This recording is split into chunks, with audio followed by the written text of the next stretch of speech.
इतिहास अभ्यासक इंद्रजित सावंत यांना प्रशांत कोरटकर यानं जीवे मारण्याची धमकी देत छत्रपती शिवाजी महाराज, छत्रपती संभाजी महाराजांच्या विषयी फोनवरून आक्षेपार्ह वक्तव्य केलं होतं.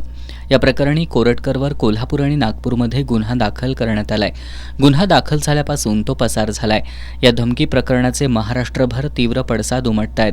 विविध पक्ष संघटनांनी त्याच्या अटकेची मागणी केली आहे. दरम्यान आज कोल्हापूर दौऱ्यावर असलेल्या जलसंपदा मंत्री राधाकृष्ण विखे पाटील यांना याबाबत विचारलं असता कोरटकर दोषी नाही तर मग फरार का आहे असा सवाल उपस्थित करत त्यानं गुन्हा केला म्हणूनच तो फरार असल्याचं सांगितलं.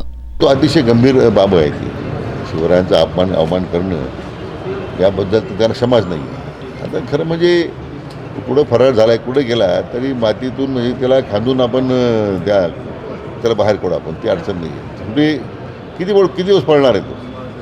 या महाराष्ट्रात शिवरायांचे मावळे एवढे सक्षम आहे, त्याला धरून आणल्याशिवाय राहणार नाही. आहे की तो ज्या अर्थी फरार आहे तर म्हणणं मी दोषी नाही आहे, तो फरार काय आहे, तो पोलिसांकडे त्यांनी समर्पण केलं पाहिजे. ज्या अर्थी त्यांनी हे सगळा गंभीर गुन्हा केलेला आहे म्हणून तो फरार आहे.